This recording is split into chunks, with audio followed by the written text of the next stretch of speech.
Hi guys, you were never supposed to hear this story. In a forgotten corner of rural Pennsylvania, buried beneath decades of silence, lies the charred foundation of a church school that no one dares speak about. On a cold, windless Sunday morning in 1905, 47 children, ages 6 to 12, entered the doors of St. Ignatius Parish School for their weekly catechism class. By noon, every one of them was dead. Not from smoke inhalation. Not from stampedes or collapsed beams. But from something far more deliberate. The fire began at precisely 11:06 a.m., a time now whispered like a curse among the few elders who still remember. What ignited the blaze has never been officially explained. The official report cites a faulty gas heater, but eyewitnesses claim they heard chanting from the church's rectory minutes before the flames surged. One old woman, now long dead, said the smoke smelled like incense and sulfur, not wood. Another survivor, Sister Agnes Thorne, left a cryptic message in her journal before vanishing into obscurity. They weren't meant to escape. The offering had to be pure. The school itself was reduced to ash in under 20 minutes, yet the surrounding church and priests' quarters remained untouched, blackened, but unburned. No charges were filed. No funerals were held in the open. The bodies were placed in sealed coffins by order of the diocese, and the town was forbidden to speak of it ever again. To this day, the church denies the event even occurred. Try searching the town's records, you'll find a gap in their archives from 1904 to 1907. But one burned signboard remains, hidden behind the overgrowth: St. Ignatius Sunday School, God's Innocence. You're about to hear what no history book will ever print. Because this wasn't an accident. It was a ritual, one buried so deep beneath centuries of doctrine and devotion that even the Vatican trembled to seal it. This channel is not for the faint-hearted. This story will not just disturb you, it will change the way you see power, religion, and innocence itself. Take a breath. Look around. No one's listening. Now lean closer. Let me show you how the fire that killed 47 children wasn't a tragedy, but a ceremony. To understand the true horror of what happened that day, you have to step back nearly 300 years, into the flickering candlelight of an old Jesuit manuscript sealed within the Vatican's secret archives.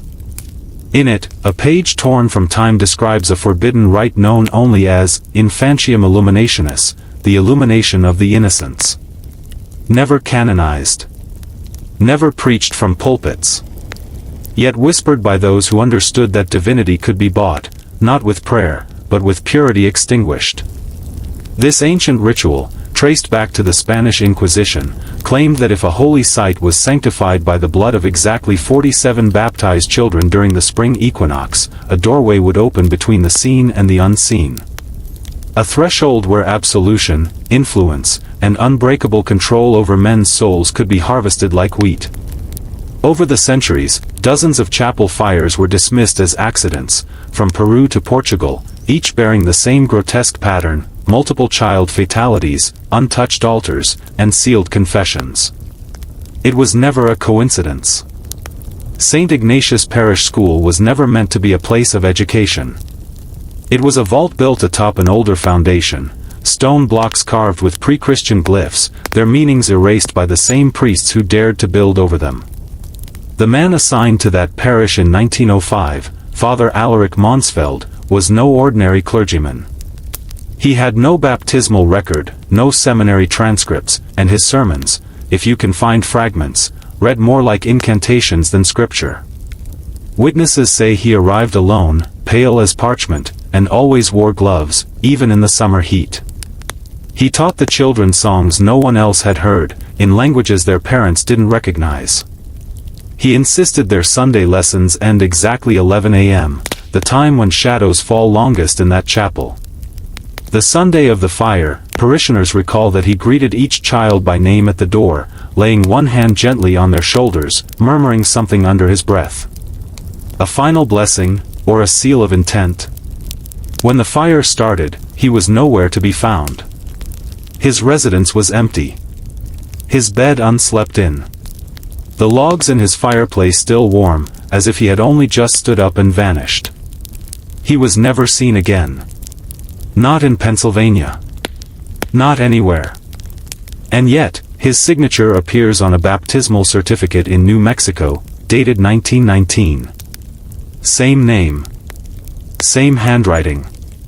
Same number of children, 47. The official report blamed faulty wiring, an explanation that satisfied the press, soothed the grieving, and conveniently absolved the church of any wrongdoing. But those who survived remember differently. Sarah Whitcomb was 8 years old when she hid beneath a wooden pew, shielded by her older brother, Thomas, whose charred remains were among the first discovered. Decades later, in a psychiatric ward in Virginia, she recalled the screams, but not from the fire. She described hearing voices chanting beneath the floorboards. Not prayers. Not panic.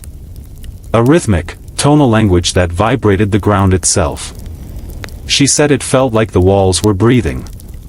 Like something beneath them had been waiting for that moment, that ignition. Another survivor, Father Benedict Ruiz, then a teenager attending Mass nearby, rushed to help when he saw smoke billowing from the school's bell tower. What he found, he never repeated publicly. But in a sealed letter discovered among his belongings after his death in 1974, he detailed finding a doorway in the cellar of the chapel, one that did not exist in the original architectural plans. The stone was different. Older. Blackened not from smoke, but from time itself. Carved across its lintel were 3 words in Aramaic, Adam Neshamat Luesh, you are the souls for fire. Behind it, he saw stairs leading downward into pitch. He never stepped through. He fled. But he claimed that just before turning, he heard the unmistakable sound of children, not screaming, but laughing. The type of laugh that should comfort you, but didn't. He spent the rest of his life in silence, living in a monastery on an island in Maine, refusing to speak of that day again. When investigators returned to that same basement months later, the doorway was gone. No sign it had ever existed. Only scorched stone and a strange odor of burnt roses, an olfactory signature found in 3 other sacred fires across Europe, all tied to unexplained child deaths. But what was buried deeper than memory was how quickly the church paid for silence. Each victim's family received compensation. Sealed settlements. Non-disclosure agreements. And in one case, relocation to Italy with full expenses covered. Why? Because someone knew the truth wasn't electrical. Someone knew the fire wasn't accidental. It was the ignition of something older, darker, and far more orchestrated than anyone dared to admit. And if history tells us anything, it's that fire isn't the end. It's the beginning. What if I told you this wasn't the first fire, nor the last, tied to that same sequence of symbols, Adam Neshamat Luesh, and that hidden beneath the ashes of each event is a precise geometry, a sacred alignment of suffering engineered to mimic celestial patterns? Look closer at the layout of the Sunday school building before it burned. The 4 classrooms formed a cruciform, intentional, perhaps, but also mirrored the 4 corners of the Kabbalistic tree of life inverted. The fire didn't spread randomly. It obeyed a path. Witnesses claimed it moved against the wind. Flames slithered down corridors untouched by fuel. One fire marshal, who later resigned and left the country, scribbled a note in the margin of the original report: this wasn't combustion. It was intention. But who, or what, would have the power to use fire not as a force of destruction, but as ritual punctuation? A secret buried in Vatican archives offers a clue.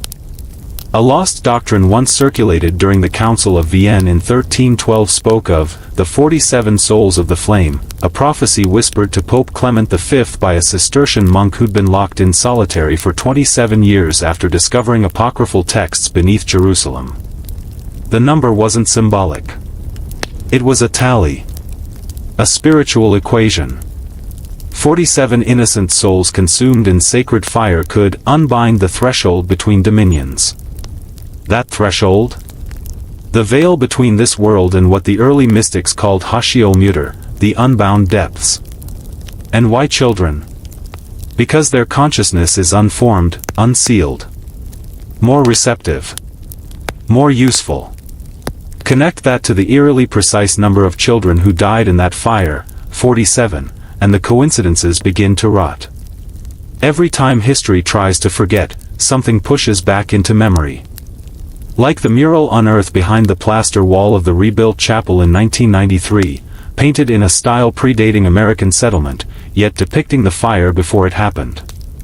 The children's faces detailed with frightening accuracy. One girl, Abigail Monroe, even recognized her younger self in the image and collapsed on the spot. Her medical records cite induced traumatic recall, a condition that shouldn't be triggered by art unless the art remembers. And yet, not one official record mentions the mural again. The wall was repainted the next day. The photo evidence sealed. But one thing remains clear: you weren't supposed to know this. You weren't supposed to dig. Yet here you are, falling deeper into the fire's memory, one truth at a time. You might be wondering why an event this horrifying, this mathematically precise in its body count, isn't in every textbook, every local memorial, every whispered parent-teacher meeting. That's because forgetting wasn't an accident. It was enforced. The official narrative, an electrical malfunction in the boiler room, was rushed through within 48 hours. The insurance companies didn't investigate. The county records office lost the fire blueprints. The only surviving newspaper article, published in the Lincoln County Herald, was mysteriously retracted a day later, citing inconsistencies with community welfare. The journalist who wrote it, 29-year-old Evan Ryland, vanished 6 months later. His last known email, recovered from a fragment of a personal hard drive, read simply, "It's not about the fire. It's about what comes through the fire." Think about that. And ask yourself, why would an entire town, a state, and even federal bodies work so hard to silence a school fire? Unless it wasn't just a fire, but a gateway. There's another layer here, one most won't dare to consider. It involves the group that purchased the land after the fire, the Eligius Foundation, a religious philanthropic organization with no tax records, no physical address, and no board members listed anywhere in national databases. Within weeks of acquiring the ruins, they erected a modest white chapel with black window panes and a silver bell that only rang once a year, at 3:17 a.m. on April 9th, the exact time of the first scream reported during the original fire. What does the bell ring for if no one is inside? What does it summon? Locals have reported seeing strange lights pulsing beneath the chapel floorboards during the early morning hours, triangular patterns that move as if alive, always shifting, never repeating. And then there's the grave marker, a stone plaque in the rear courtyard with no names, just an engraving in Latin, Id ignis dicet veritatem, and the fire shall speak the truth. But speak to whom? And why build a church on the bones of 47 dead children? Unless the structure itself was never meant for worship, but containment. The few remaining relatives of victims who've tried to revisit the grounds are met with heavy resistance, armed security, locked gates, court injunctions. One woman, a survivor, said it best: they didn't just bury the children. They buried the memory. But fire, as history shows us, never forgets. It leaves its imprint, even in silence. And silence, when fractured, is how secrets start to scream. There's something unnatural about institutional silence. It's not just the absence of answers, it's the presence of permission. Permission to erase. To rewrite. To protect something older, darker, and far more valuable than truth. The Sunday school fire didn't just destroy a building. It cracked the foundation of an entire belief system. Because inside that school, sealed behind fireproof brick that somehow melted from the inside out, was more than just children and teachers. There were records. Boxes of them. Handwritten ledgers, baptismal documents, and something more curious, an inventory. Not of books. Not of supplies. But of offerings. Carbon-dated parchment lists, recovered decades later in the hands of a private collector, mention names followed by cryptic terms like unsalted, cleansed, and unspoiled.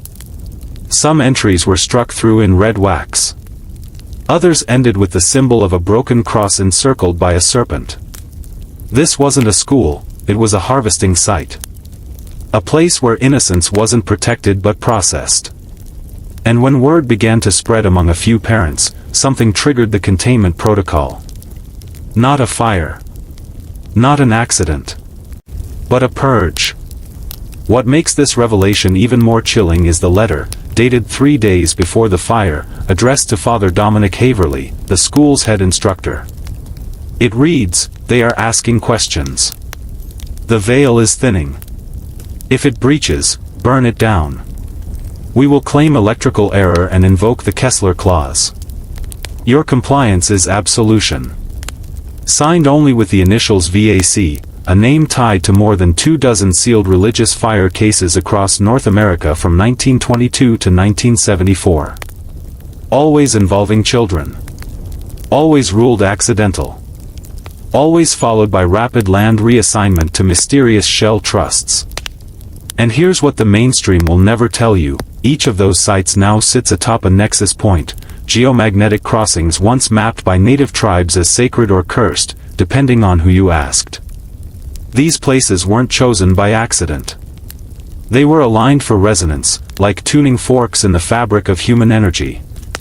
And when enough suffering is inflicted at the right spot, something opens. A doorway. Not metaphorically. Literally. Survivors of nearby incidents have described dreams of underground halls, of voices in a forgotten language, of children standing perfectly still with their eyes replaced by burning rings of light.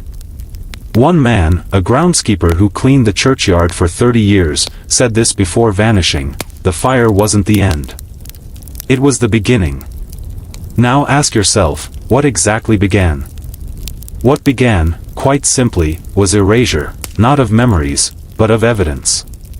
Within 72 hours of the fire, federal agents in unmarked vehicles arrived at the charred remains of St. Olivian's Sunday School. They carried no identification, presented no warrants, and allowed no photography. Every surviving document was boxed and removed under heavy guard. Ash samples were taken. The stone foundation was quietly bulldozed and replaced with poured concrete that ran 6 feet deep, far more than necessary for a condemned site. Locals remember a strange sound that night, a low mechanical hum that echoed across the hills, followed by a sudden loss of power across 5 counties. It wasn't just cleanup. It was containment. By the end of the week, the official report cited faulty wiring, exacerbated by flammable materials, even though the building had been fully retrofitted with fire-safe insulation and upgraded breakers just months prior. But that wasn't the most terrifying part. Days later, 47 caskets were lined up for a closed-coffin funeral held in the county's main cathedral. No autopsies. No viewings. No cause of death disclosures to families. Parents were given grief counselors, payouts, and a strict non-disclosure agreement wrapped in legal language they were too numb to question. But a few resisted. Mrs. Helena Pierce, a nurse whose 9-year-old daughter died in the fire, demanded to see her child's body. She was denied. When she broke into the local coroner's office with help from a family friend, she discovered something horrifying: her daughter's casket was empty. Not closed due to disfigurement. Just empty. Within days, Helena was admitted to a state psychiatric facility after a supposed breakdown. She remained there for the next 41 years until her death, scribbling the same phrase over and over in her journal: "They needed the pure." What does that mean? Why was purity so important? In French theological texts, banned by the Vatican but preserved by underground scholars, there are references to the ritual of unburning, a process of spiritual transmutation that requires sacrifice by fire without death. Not metaphor. A literal extraction of essence through controlled immolation. The child's soul, pure and uncorrupted, is said to vibrate at a frequency that unlocks something far beyond ordinary consciousness, what certain esoteric sects called the divine inversion. And when done correctly, this process doesn't kill the child. It displaces them. shifts their presence into a parallel vessel of reality. Not heaven. Not hell. But something far older. A realm without names. A waiting room of silence and unending light. The fire wasn't the tragedy. The fire was the door, but who lit that door? Who held the match? Who decided that 47 children, laughing, breathing, learning, would become offerings to something that does not speak, does not feel, and does not forget? The truth hides not in folklore or whispers, but in budget ledgers and building permits. In 1961, 6 months before the fire, an anonymous $300,000 donation was made to the St. Olivian parish under the guise of infrastructure advancement. The check was traced not to any congregant, but to a shell corporation based in Liechtenstein, a financial blind spot used by old money families to funnel influence through shadows.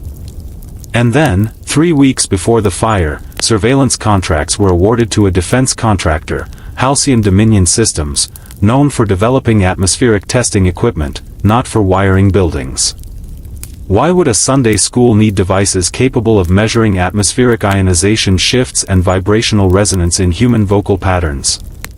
The answer might lie in the only known surviving document from that building, a single page torn from what appeared to be a liturgical manuscript, written not in English or Latin but in Enochian, the angelic language allegedly received by Dr. John Dee and Edward Kelly in the 1500s during occult experiments funded by Queen Elizabeth I. The page contains an invocation, a call to extract the breath of those unbroken by choice, that the watchers may feast. Linguists debated its syntax. The church dismissed it as a hoax. But the carbon dating didn't lie, the page was nearly 400 years old. And somehow, it was found in the ashes of a classroom built in 1947. What was it doing there? And who placed it beneath the floorboards, directly under where the choir children practiced their hymns? This brings us to the forgotten name, Father Aurelius Brandt. Appointed to St. Olivian just 9 months before the tragedy, he came with impeccable credentials, degrees from Georgetown and the Pontifical Gregorian University in Rome. But records from both institutions have been amended. His name was added after the fact. His photograph appears in no yearbooks, no class rosters. Parishioners described him as soft-spoken, deeply charismatic, and fond of long sermons about purification, sacrifice, and the symphony of flames. After the fire, he vanished. No death certificate. No resignation. Just gone. And yet, in a 1974 photograph taken in Marrakesh, Morocco, during a diplomatic event, a man stands in the background, aged, but unmistakably him. Wearing a crimson ring. The same symbol engraved on the foundation stone beneath St. Olivian's, a serpent swallowing a lamb. The serpent swallowing the lamb wasn't just a symbol, it was a creed, a belief system embedded within the very architecture of St. Olivian's. That insignia wasn't decorative. It was structural, etched into steel beams, painted behind drywall, woven into altar cloths beneath layers invisible to the casual eye. This wasn't a church, it was a ritual site disguised as a sanctuary. And as we trace its origins, we find disturbing connections. The symbol matches one found in a series of suppressed Vatican manuscripts recovered during the 1943 bombing of the Abbey of Monte Cassino in Italy. These texts referenced a clandestine sect known as Ordinem Interemptorum, the Order of the Silenced, whose mission was to purify humanity through fire, literally and metaphorically. Their methods relied not on conversion, but on containment, sealing off tainted innocents within consecrated buildings and offering them as vessels for what they called transverum lux, or the inverted light. That same phrase was found scribbled in the margins of Father Brandt's private hymnal, the one investigators claimed was destroyed in the fire, until pages turned up years later in an estate sale in Prague, locked inside a scorched cedar chest with a silver clasp in the shape of a child's hand. The hymnal contained rewritten versions of popular worship songs, except they were written backward, and when sung that way, researchers discovered that the resonant frequencies produced caused extreme discomfort in listeners. Some vomited. Others experienced panic attacks or nosebleeds. The FBI's Behavioral Sciences Unit reviewed the phenomenon in 1981 under the codename Project Ember Choir, but their findings remain classified. Why would a children's Sunday school be structured to generate trauma-inducing frequencies? Why were the tiles beneath the music room arranged in a mathematically perfect pentagram that only reveals itself under infrared light? And why, when the rubble was excavated years later for a memorial garden, did investigators find human remains, child-sized femurs and jawbones, entombed beneath the foundation, buried long before the fire ever happened? These weren't victims of that night. They were placed there during construction. A sacrifice to bind something in. Or to let something out. You're not supposed to know this. That's why no one talks about the Sunday school fire. Because to speak of it is to remember. And to remember is to pull back the curtain on something ancient, older than the church, older than the town.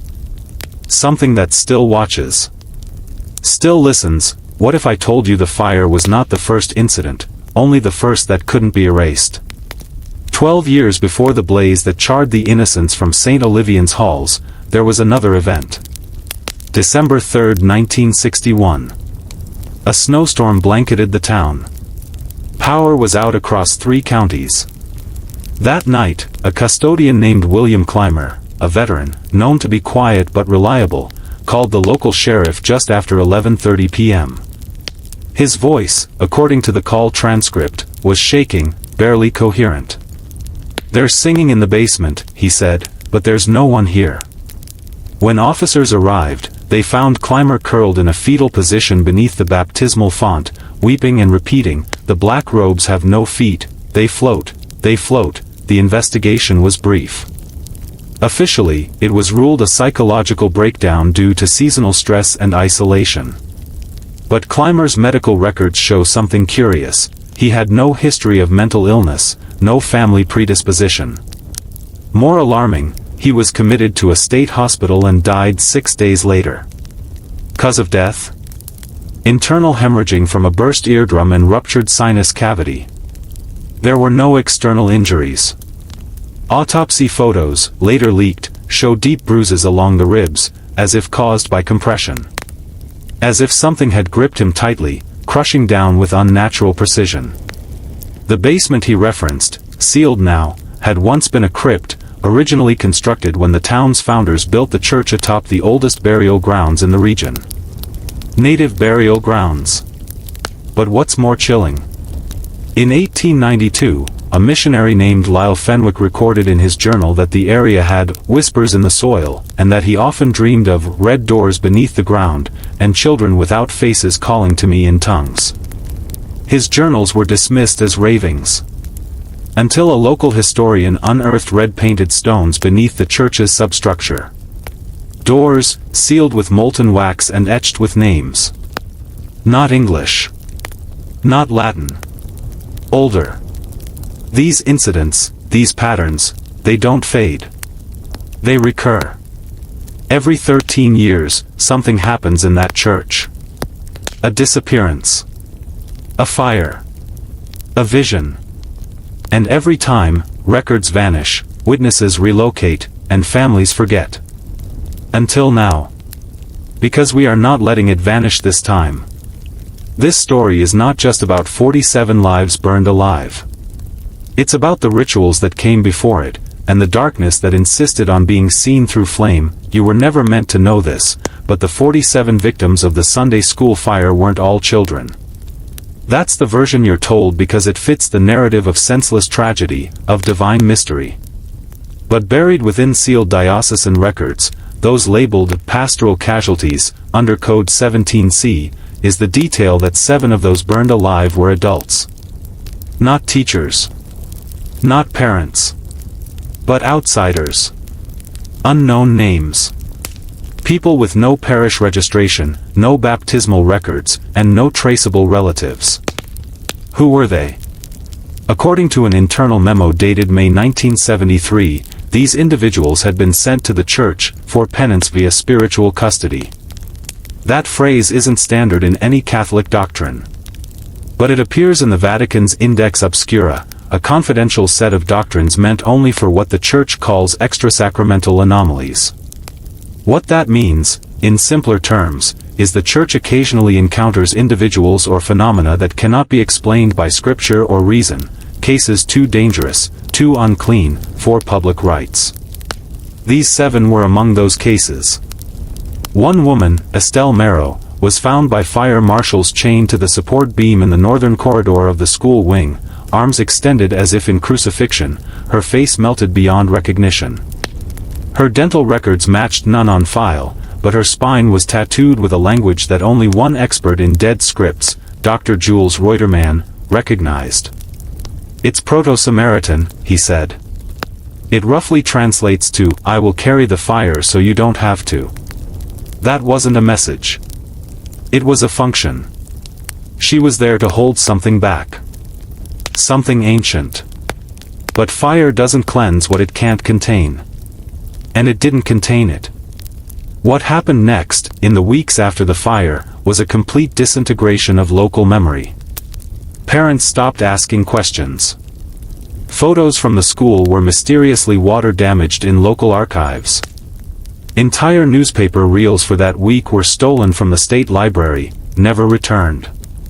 And strangest of all, every priest involved in the parish's investigation was transferred. 3 left the church altogether. 1 took a vow of silence. What force does that to men sworn to spiritual resilience? What could they have seen in those charred halls that made them retreat from their own God? You can still smell ash in the carpet of that rebuilt chapel. You can still hear scratching beneath the hymnals if you sit long enough. But no one does. Not anymore. Because some truths burn more than fire ever could. There's a reason every insurance claim filed after the Sunday school fire was rejected by 3 separate companies, despite all policies being current.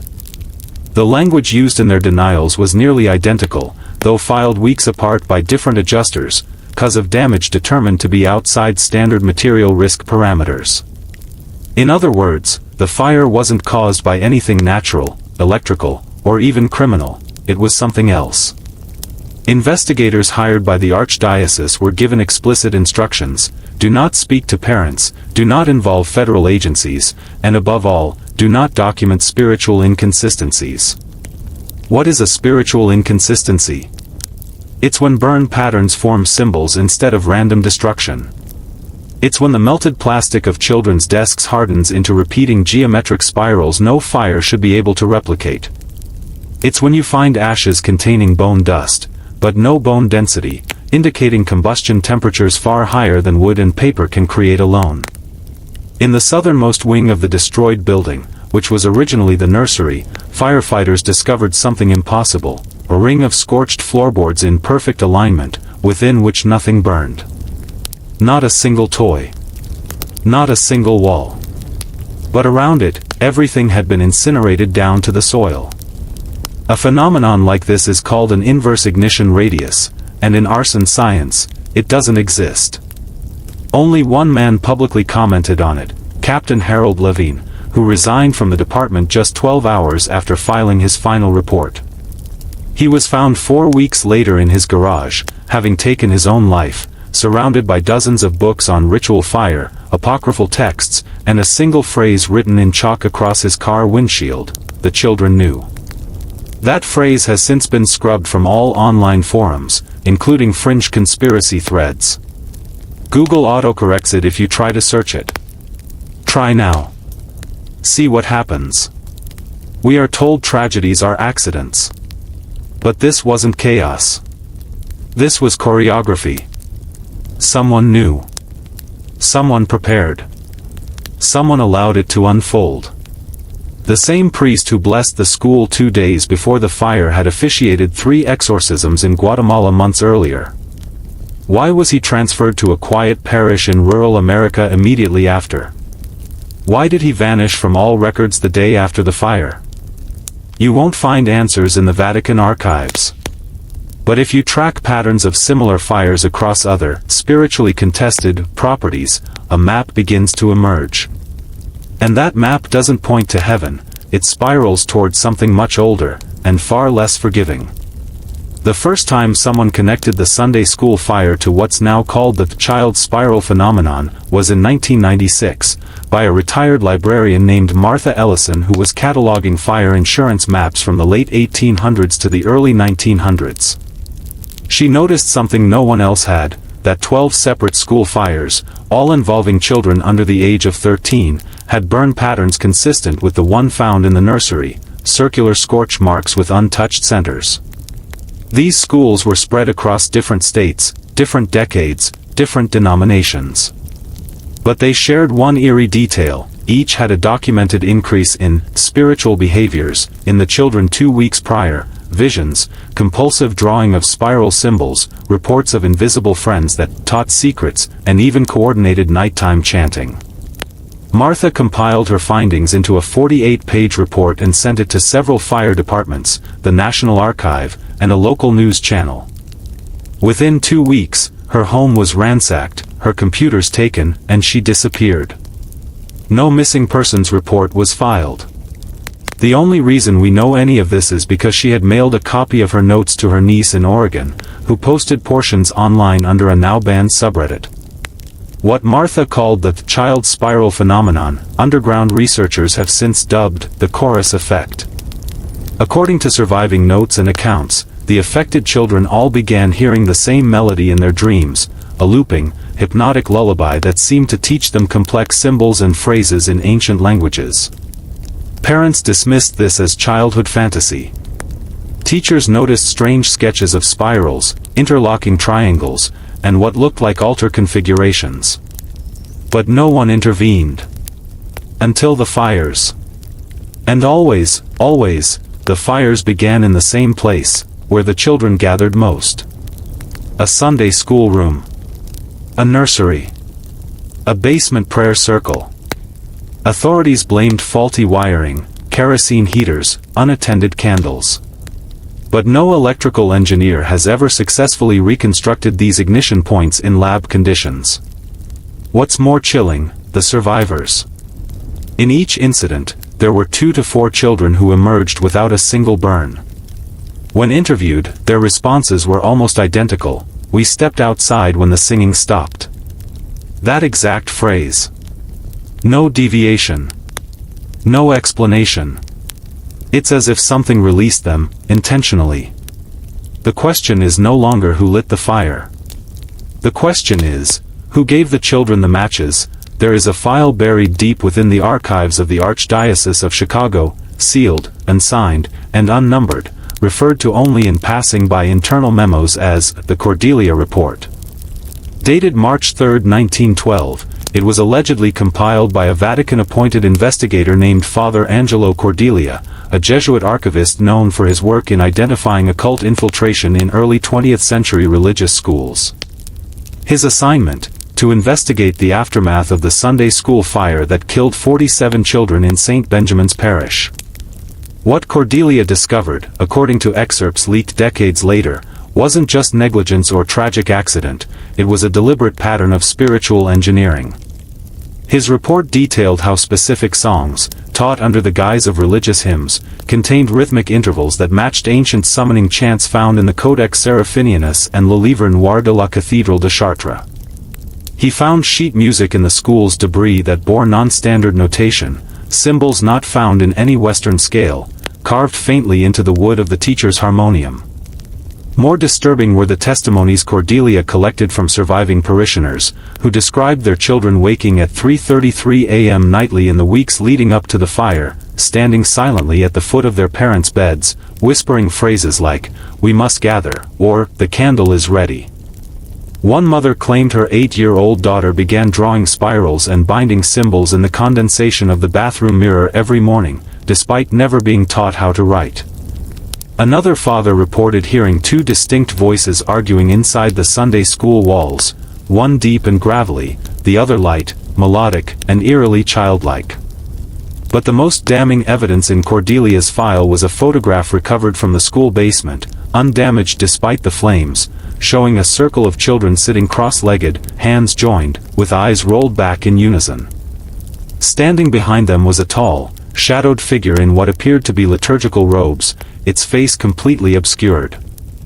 That photo was allegedly sent to the Vatican directly, never seen again. Father Cordelia's report ended with a single chilling sentence: they were taught to invite it in. After submitting his findings, Cordelia vanished en route to Rome.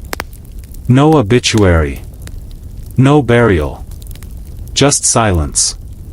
The Church, in its silence, has condemned itself. And yet, pieces of Cordelia's report still survive, in whispers, photocopies, and locked drawers of diocesan libraries. Because once knowledge like this leaks, it never fully dies. It waits. In the ashes. In the music. In the minds of those still listening, the problem with secrets isn't that they remain hidden, it's that they rot everything around them. The parish of St. Benjamin's never recovered after the Sunday school fire. Attendance plummeted. Families moved away. The replacement priests assigned by the diocese rotated frequently, each staying no longer than a year before citing health reasons or personal revelations for their abrupt departure. But behind the official excuses was something far darker. Every priest assigned to St. Benjamin's reported disturbing phenomena within weeks of arrival. One spoke of waking up at exactly 4:07 a.m. every night to the smell of burning sugar and wood, only to find soot footprints leading up to the altar. Another kept a journal where he recorded children's laughter echoing from the confessionals when the church was empty, and on one occasion, said he heard the voices singing, faintly, but distinctly, the same melody linked to the original school hymns. There were complaints of books falling off shelves in the rectory library, pages torn open to verses about sacrifice and tongues of fire. Electrical malfunctions persisted in the rebuilt Sunday school wing, especially in room 3, the original epicenter of the fire, where light bulbs exploded and thermostats failed, keeping the room icy cold no matter the weather. But most telling were the children. Those enrolled in catechism classes at St. Benjamin's after the incident often exhibited symptoms of dissociation, sleepwalking, and something psychologists later termed group auditory hallucination. Several were found outside their homes at night, barefoot, drawing spirals into the dirt with pieces of chalk, whispering about someone called Father Gray. One girl, aged 9, was hospitalized after trying to climb her bedroom wall in a trance, whispering that the flame door was opening and she had to go through before it closed again. Medical professionals dismissed it all as trauma echoing from the town's shared tragedy, but within the Vatican, internal communication suggested another conclusion. A letter between two unnamed cardinals described St. Benjamin's as a containment site, and instructed local authorities not to excavate the remaining basement foundations of the original school, citing stability risks and potential theological contamination. Those terms, theological contamination, don't appear in any public church document, and yet, they were used multiple times in connection with St. Benjamin's. What exactly was buried beneath that foundation? Why did it cause such fear even among men who claim to serve the Almighty Himself? Truth burns, but this one was kept burning too long. The question is, who lit the match? It wasn't arson. Not in the way the newspapers said. The official cause of the Sunday school fire was filed as faulty wiring compounded by flammable varnish, a convenient lie that tied up the investigation with a neat, mechanical bow. But the fire inspector assigned to the scene, a man named Joseph Manetti, left a private note for his son decades later before passing. The flames climbed like they were summoned. No normal fire moves in patterns. Manetti had seen combustion before. But this fire behaved differently. Survivors described it not as erupting from the floor or walls but descending, curling down from the ceiling like grasping fingers. The temperature spike recorded on the emergency responders' instruments was unnatural, climbing from 70 degrees to over 2,000 in less than 60 seconds. One firefighter reported witnessing pews ignite simultaneously in a circular pattern, each bench flaring up in sequence, counterclockwise, like someone had lit a fuse of invisible fire inked into the wood itself. The charred remains of the pulpit showed no trace of accelerant, yet the flame marks suggested internal ignition. Then there were the bodies. 47 children and 3 adult volunteers perished that day, but their remains defied logic. Forensic photographs quietly removed from public archives revealed burn patterns inconsistent with natural fire death.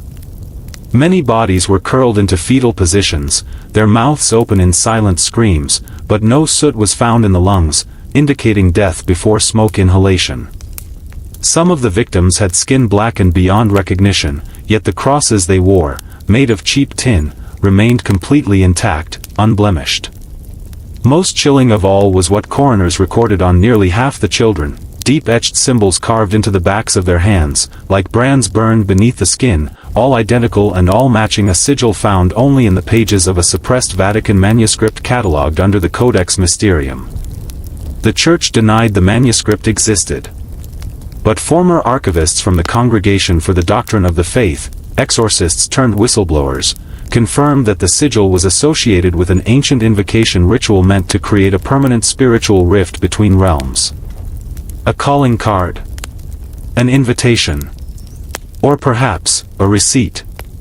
Because rituals that ask for something often give something in return. So ask yourself this: was the Sunday school fire an accident? Or was it the fulfillment of a promise whispered in hymns, etched in stone, and sealed in blood?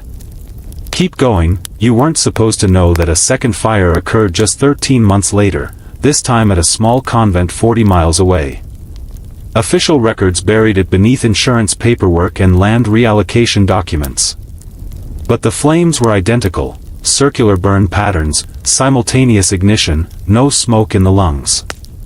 Once again, children were involved. This time, 12 orphan girls between the ages of 7 and 13, all wards of the Church, all under the guardianship of the Sisters of Divine Redemption. No photos were released. No public funerals. The diocese quietly sold the scorched land to a corporate agricultural trust that never planted a single crop on it. Locals called it God's scar. And then, nothing. The media moved on. The Church tightened its grip. But there was one letter. Handwritten in desperate script. Found beneath a floorboard in the chapel ruins, protected inside a rusted tobacco tin wrapped in oilskin. It was signed by Sister Marianne Koltzer, the only nun unaccounted for after the blaze. In it, she wrote, "They came not through doors, but through song. We were told to sing until they arrived, and we did. We sang their names, though we didn't know what they meant. We just followed the Latin the Mother Superior gave us. Then the shadows bent, and the walls breathed." Sister Marianne claimed the fire began after the lights went out, not as a cause of chaos, but as a response to something arriving. She described a pressure in the room, like grief had taken shape, and claimed that the very air tasted like prayers left unanswered. Her final line, scrawled as if her hand shook violently, simply read, "They were not here for the fire, they were here for the offering." The letter was never entered into official investigations. A parishioner discovered it during cleanup and kept it hidden for 43 years before handing it to a fringe journalist who died in a house fire 1 month later. That document, scanned and backed up by anonymous archivists, still exists.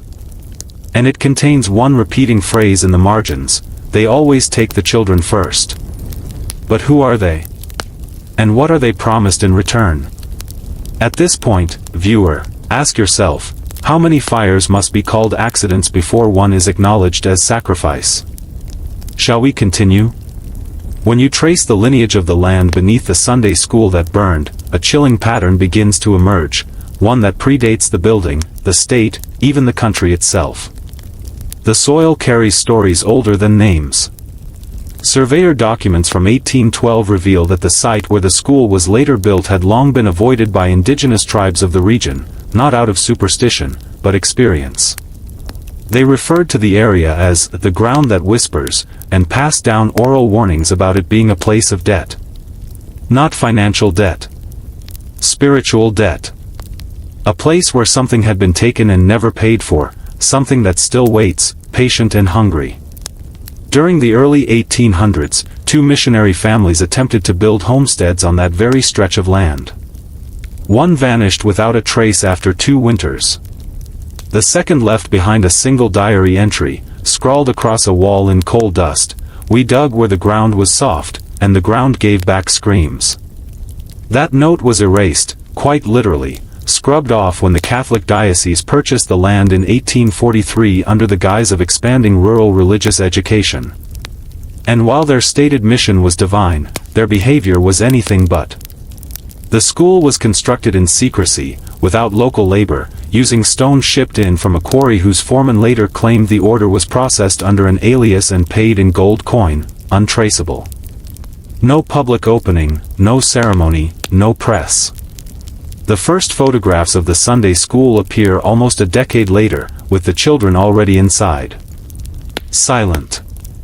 Staring. Dressed in identical black. From the beginning, the architecture itself was strange. A circular chamber beneath the chapel. Windows that faced inward. And a bell tower with no bell. In a 1911 building inspection report, never meant to be seen by the public, the architect notes that the walls seem to hum during the equinox, and the basement is constructed in such a way that sounds are amplified rather than silenced. But perhaps the most disturbing detail is this: the school's blueprints, stored in diocesan archives, contain no exits for the sub-basement. In fact, it isn't listed at all. Yet eyewitness accounts, including those from surviving maintenance workers and nearby farmers, all mentioned seeing lights flickering below the ground at night. Lights that pulsed rhythmically, like breath. You still think this was an accident? A tragedy without pattern or past? We're only halfway down the spiral. Let me show you what waits beneath the last stone. The fire itself, the one that burned 47 children alive inside the Sunday school, was never officially linked to arson, but those who studied the aftermath knew better. The flames moved unnaturally, almost as if guided. Fire marshals at the time noted that the blaze had spread in a spiral, originating not from the kitchen or boiler room, but from beneath the sanctuary floor, right where the unlisted sub-basement was rumored to exist. What baffled investigators further was that the fire didn't behave like normal combustion. Certain items, like wooden pews, remained untouched, while nearby stone walls melted into slag. Bodies were discovered not scattered in panic, but arranged in a circle, hands joined, eyes wide open. No sign of struggle. No indication they had tried to escape. Autopsy reports that survived the diocesan purge noted a strange phenomenon. The victims' lungs showed no signs of smoke inhalation, but rather burst capillaries, as if they had died from intense internal pressure. One coroner wrote, "It's as if something screamed inside them, and their bodies couldn't contain it." The lead investigator, a man named Aaron Liddell, wrote a personal letter to the governor detailing what he called ritualistic anomalies at the site: candle wax pools forming sigils, charred symbols etched into doorways, and a pungent scent in the air no one could identify. That letter was intercepted. Liddell was reassigned within the week and forbidden to speak further. The official report blamed a faulty furnace. But here's the deeper horror: the Sunday school never had a furnace. Heating was provided by an external boiler unit, located 40 feet from the building and found untouched by the fire. Parishioners who survived claimed the children had been acting strange in the weeks leading up to the tragedy. They stopped speaking during services. They all began drawing the same symbol, an inverted eye surrounded by what appeared to be thorns. No teacher could explain where it came from. One nun claimed the children would hum in unison during recess. Low, vibrating tones that made her skin crawl. She reported it to the head priest. She was dismissed the next morning. Her name was never recorded in church logs again. But here's what they didn't expect: a single photograph survived the fire. Charred, half-melted, but intact. It shows the children gathered in the sanctuary, but not alone. Behind them stands a figure. Too tall. Too narrow. No face. Hands on every shoulder. When you see it, you realize, the fire wasn't the tragedy. What you're about to hear next was never supposed to leave the diocese archives. It was buried in a classified 1899 report authored by a Jesuit investigator named Father Aldrich Van, who was sent from Rome under direct order from the Congregation for the Doctrine of the Faith, the Vatican's internal Inquisition arm. His mission was clear: investigate the unexplained phenomena surrounding the Sunday school fire and determine whether demonic influence or unauthorized rituals had occurred. What he found broke him. His final journal entries were unearthed during a private estate auction in 1994, misfiled inside a sealed black envelope labeled the Concordat Files. In his final entry, Van writes of descending into the church's ruins long after the fire, under cover of darkness, accompanied by 2 armed Vatican guards and a local gravedigger sworn to secrecy. They found the hidden sub-basement. Not charred, not collapsed, but perfectly intact. The walls were covered in hand-carved inscriptions in languages he could not fully recognize, Latin interwoven with something older, something pre-Latin. On the floor was a circle, stained black. Not soot. Blood. Samples taken to the university in Chicago could not identify the origin, human, animal, or otherwise. But the part that truly shattered Van's psyche came next. He describes finding a large iron door, cold to the touch despite the heat damage above. The Vatican guards tried to open it, but it would not move. There was no visible lock. No hinges. Yet from the other side, they all heard it, scratching. Slow. Deliberate. And then, tapping. Like fingers. Van wrote that they stood frozen for 23 minutes, listening to it. The gravedigger began to weep uncontrollably and ran. One guard tried to recite a protection prayer but his voice failed. Then, the air grew thick. Not hot, dense. Van described it as breathing syrup. And then the tapping stopped. When they turned to leave, the iron door began to vibrate, not shake, not rattle, vibrate, with a hum like a deep organ note inside the skull. They fled. Van would not write again. He returned to Rome in silence, refused all further assignments, and entered a vow of isolation. He died 6 months later, blind and incoherent, repeating only one phrase: "They let it in. They let it in. We sealed the top, but the bottom was already open." To this day, the iron door remains unexcavated. No one talks about the fire, not because they forgot, but because they remembered too well.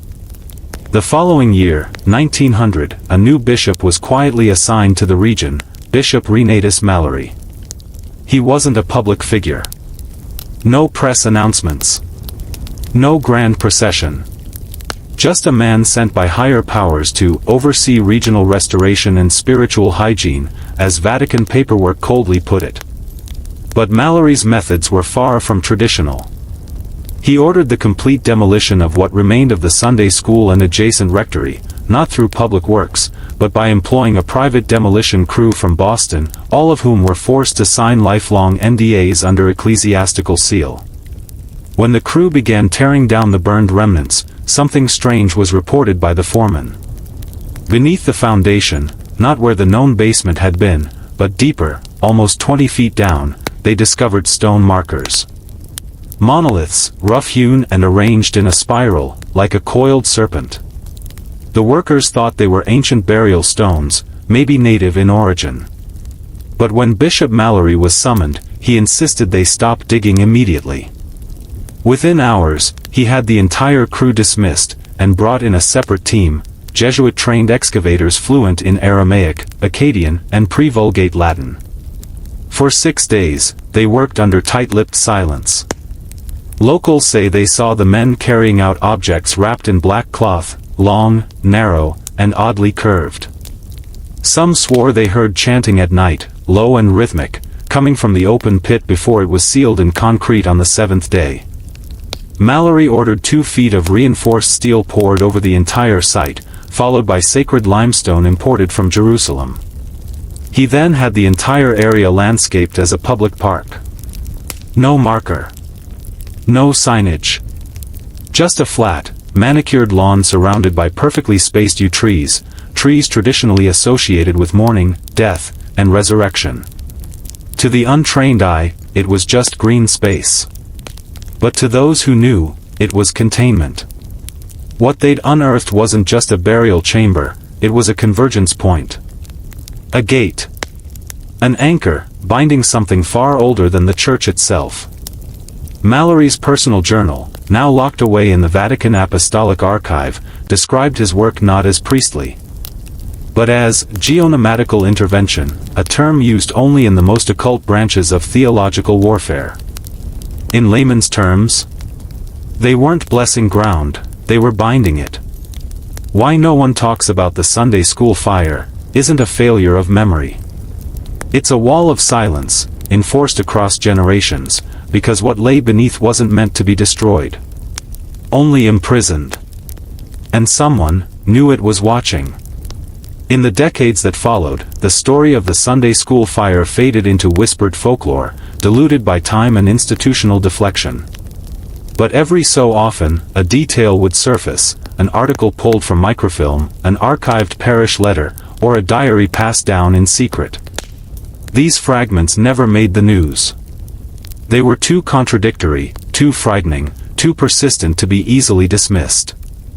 One such piece came from a 1937 letter written by Sister Agnes Marin, a nun who had served at a nearby orphanage run by the same diocese that oversaw the ill-fated Sunday school. In the letter, never meant for publication, she described receiving a small group of displaced children in the spring of 1899, sent by the bishop's office following the unfortunate tragedy. These children were survivors, she wrote, but not of the fire. According to her, they had never attended the Sunday school on that day because they were kept in a separate building, under observation. The reason? They had been exhibiting behaviors that defied spiritual explanation. Speaking fluently in dead languages. Drawing sigils no child should recognize. One child, a boy named Caleb, reportedly stared at walls for hours and would hum the exact tones of Gregorian chants played backward. These were not afflicted souls, Sister Agnes wrote, but vessels of something ancient, watchful, patient, rehearsed. She noted that within 3 weeks of their arrival, 3 other orphans had gone missing. The church claimed they had been adopted quietly, but Agnes never saw paperwork. And she never saw Caleb again either. She ended her letter with a chilling line, "Fire was mercy." The real tragedy is what wasn't consumed. Why had the church gone to such lengths to erase the fire from public record? Because fire was not the incident, it was the containment protocol. The act of burning wasn't the disaster, it was the response. And the truth that's never been spoken aloud is this: someone lit that fire on purpose. Not out of malice, but desperation. A last-ditch effort to stop what had been slowly blooming beneath the chapel floorboards. The fire may have taken 47 bodies, but it prevented far more than it destroyed. Those who know, know. That's why survivors were silenced. That's why no plaques exist. That's why the park today feels off. Because sometimes silence isn't denial. It's reverence. It's fear. And now, more than a century later, something is waking. The earth doesn't forget. And neither does what sleeps beneath it. They say children forget trauma, but not this kind. Not when it's carved into the bones of memory like etchings in wet stone.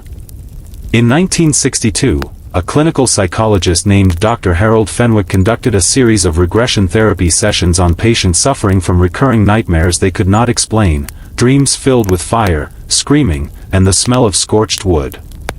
What shocked Fenwick wasn't the intensity, it was the pattern. All 6 subjects, from different cities and backgrounds, described the same structure: a small chapel with green shutters, a white steeple, and an iron bell that never stopped ringing. They all claimed to have never seen this building in real life. But it matched, in stunning detail, the now-razed Sunday school building that burned in 1898.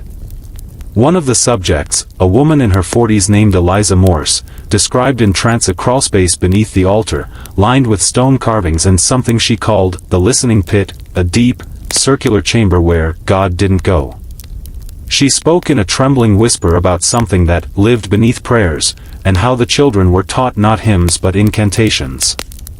They told us we were chosen, she said in one session, eyes closed, breath shallow. But we were never saved. We were never meant to be. Fenwick compiled his findings into a manuscript, The Reincarnates of Ashwood Hollow, which he submitted to 3 publishers. None responded. Months later, he was found dead in his study. Official cause, carbon monoxide poisoning. Unofficial whispers, his notes were missing, and so was the patient list. The building where he conducted the regressions? Torn down in 1965 due to structural instability. All that remains are redacted records, a few scanned pages uploaded anonymously to the dark web, and one surviving audio tape, nearly inaudible beneath static, where Eliza can be heard muttering a phrase repeatedly in Latin, Quod ardit, custodiet. Translation, that which burns, guards. It's always the fire. Not as a weapon, but as a gatekeeper. The event we thought was tragedy may have been a seal. A sacrifice. A holy firewall. And now, as historians dig deeper into forgotten Catholic land deeds and psychological anomalies from the 20th century, a new fear emerges. What if the Sunday school fire didn't stop it, but only slowed it down? The ground has cooled, but the memory is alive. And it's not finished. Some fires die in silence, smothered by earth and forgotten prayers, but others leave behind echoes, and sometimes, those echoes grow teeth. In 1984, a routine expansion of the county library in Danforth, Illinois, the same town where the Sunday school once stood, led to the excavation of the church's buried foundations. Workers unearthed charred timber beams, twisted iron from the original bell, and most disturbingly, an underground corridor sealed with limestone bricks carved in Old German script. Local authorities halted construction, citing historical preservation, but within 72 hours, 2 unmarked black vehicles arrived from out of state. The site was closed to the public.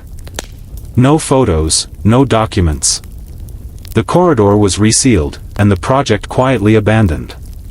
One former contractor, who spoke under anonymity, claimed they found not just burned structural remains, but rows of child-sized pews arranged in a perfect spiral facing inward, toward a center pulpit carved from black rock. It wasn't a classroom, he said. It was a chamber. A ritual space. He also mentioned inscriptions carved into the walls, one of which read, "Only through ash may they rise." The local parish, when asked about the original church records from 1898, stated they had been lost in a basement flood years earlier. Convenient. But even without records, the timeline speaks. In the months following the fire, the town's birth rate dropped by nearly 60%, and the cemetery recorded an unusual spike in anonymous infant burials. No causes of death were listed. Just initials. Just dates. Just silence. The local folklore began to shift too. Children growing up in Danforth during the 20th century were warned not to enter the woods behind the old church land, especially near dusk. That's where the burned ones live, they were told. That's where they whisper. Every few decades, a story resurfaces, of a child speaking languages they've never learned, of spontaneous night terrors that start after walking the old path, of ghostly bells heard after midnight with no tower to ring them. You won't find these stories in history books. But they exist in the margins, in handwritten letters, in long-forgotten police logs, in a box of evidence buried in the basement of an abandoned rectory. And they all suggest one thing: the Sunday school didn't just burn, it awakened something. Something woven into the bones of the town, the soil, the people. And now, as urban developers circle the land again, something waits beneath the ash, patient, ancient, and unfinished. It's said that the dead don't speak, but in Danforth, the silence screams if you listen closely enough. In 1996, a group of paranormal researchers from Indiana State University conducted a discreet investigation around the ruins of the Sunday school site. They installed thermal imaging, electromagnetic sensors, and EVP recorders in what remained of the foundation and the surrounding woods. The equipment reportedly captured multiple voice anomalies, childlike whispers repeating the phrase, "We stayed. We waited. We burned." Some of the recordings had layered vocal textures, meaning, several voices speaking in perfect synchrony, yet at different tonal ranges. That same week, lead investigator Dr. Sandra Kellman suffered a massive nervous breakdown and was institutionalized. She'd scratched dozens of crosses into her arms with her fingernails and repeatedly whispered, "The ashes know our names." The footage, equipment, and recordings were quietly confiscated by a private entity allegedly connected to a historical preservation society with ties to the Archdiocese of Chicago. All official reporting ceased. The university denied any involvement. The team disbanded. But 2 members released fragments of their research anonymously online, using encrypted channels. Those fragments hinted at a pattern of ritual fire incidents in Catholic institutions across the Midwest between 1890 and 1935, each involving children, each followed by a cover-up, and each connected through a shared symbol, a burned black sun surrounded by 47 lines. That same symbol, curiously, was etched into the corridor wall found during the 1984 library expansion. Ask yourself, how many coincidences can exist before it's no longer coincidence, but design? Not all horrors leave visible scars. Some rot beneath the surface, infecting lineage, memory, and bloodlines. In 2013, an investigative journalist named Eli Rohn uncovered a peculiar anomaly while researching land deeds in Danforth County. Over 70% of properties within a 5-mile radius of the burned church site had been continuously owned by descendants of families who were part of the original congregation. Even stranger, genealogical records revealed that many of these families had at least one child per generation who died mysteriously, often in fires, drownings, or sudden unexplained illness. But it was the 47 pattern that shook Rohn. Across 3 generations, exactly 47 deaths occurred within those lineages, all before the age of 12. Rohn's article, titled The Ash-Cursed Families of Danforth, was set to be published in a national magazine, but just days before release, his home burned to the ground in what the fire marshal called a faulty gas leak. Rohn survived, barely, but suffered severe burns. He vanished shortly after being discharged from the hospital. His manuscript? Gone. His laptop? Recovered, but wiped clean. The only file recovered was a single text document with 47 repetitions of the phrase, "The price of fire is memory." His case remains open. Danforth residents deny knowing him, though security footage places him at the town diner just 2 weeks before the fire. Everyone forgets, because forgetting is easier than knowing. Knowing demands reckoning. The Catholic Church has faced countless scandals throughout history, but what happened in Danforth remains conspicuously absent, even among its darkest archives. In Vatican vaults labeled Index Obscura, records sealed for 200 years lie dormant, restricted even from most clergy. A former Vatican archivist turned whistleblower who fled to Malta leaked part of a document referencing Project Sanctum, a 19th-century ecclesiastical experiment to cleanse unworthy souls through divine fire. The document mentions a mass of cinders held annually at a seminary known only as Dominus Igni, Lord of Fire. Scholars believe this may have been Sacred Heart or its precursor, though no confirmation exists. More damning, however, is the mention of Unit 47, described as a select group of children, touched by the flame, chosen for elevation through suffering. The phrasing echoes the doctrine of the Ravencraftoft cult and several outlawed sections. The archivist, whose real name was redacted, disappeared 6 weeks after leaking the file. His apartment was found empty, furniture burned, but walls untouched. No one knows where he went. The Vatican made no comment. But beneath St. Peter's Basilica, where marble saints guard their secrets, whispers still echo down cold stone corridors. And sometimes, the whispers smell of smoke. Most institutions bury their sins. The church builds sanctuaries on top of them. The new St. Mercy's Church in Danforth, erected in 2002 just 3 blocks from the original Sunday school site, was celebrated as a symbol of rebirth.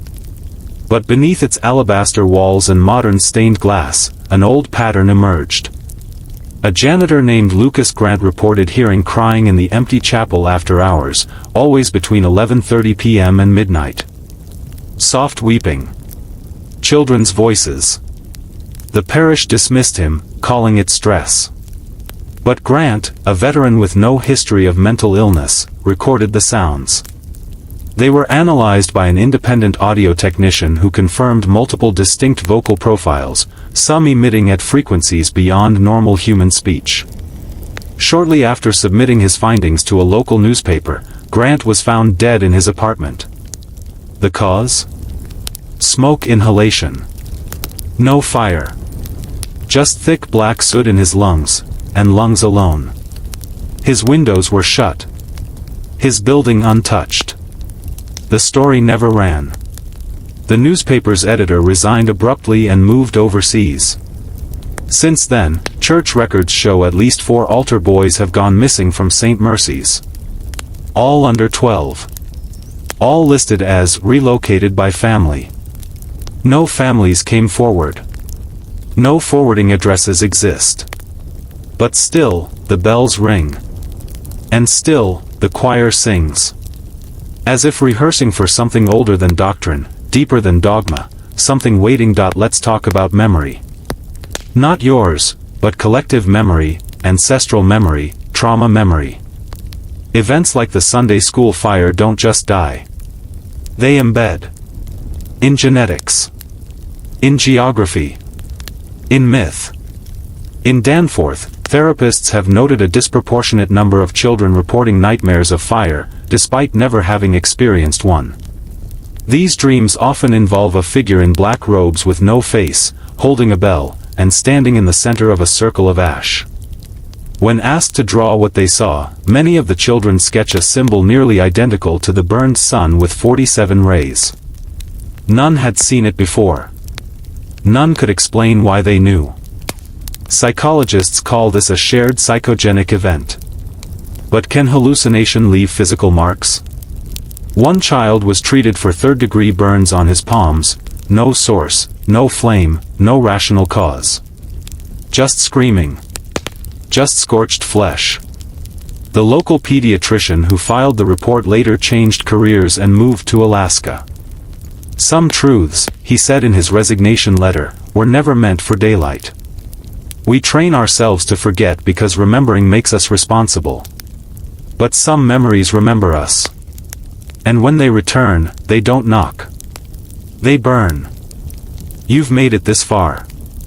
That means something. Most would have turned away. Closed the tab. Pretended it was just a story. But you're still here. That means the ashes are whispering to you now too. It means the fire hasn't died. If you feel something stirring inside, some old fear, some ancient recognition, it's because you already know. Somewhere deep, you've always known. That's how awakening begins. I want you to comment below this video, I see the ash. I hear the bell. Comment it twice. Not for me, for you. To signal that your identity is shifting, that you're choosing to remember instead of forget. This isn't just a story. It's a map. A code. And you're now part of the pattern. The 47 are not gone. They are waiting to be remembered. To be found. To be understood. And when enough of us speak their truth, the bells will ring again, not in fear, but in reckoning. Danforth is not unique. It's a node, one of many. Since this investigation began, similar incidents have been uncovered across North America. A church fire in Nova Scotia in 1904, 42 children dead. A seminary in New Mexico, 1919, hallucinogenic rituals and disappearances.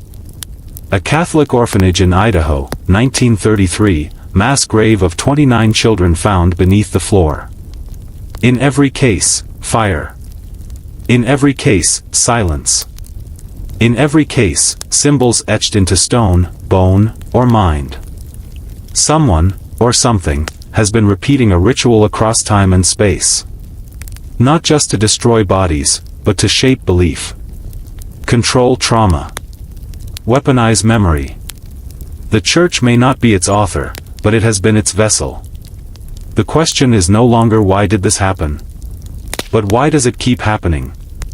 And who benefits from a world that forgets, you're almost at the end, but endings are illusions.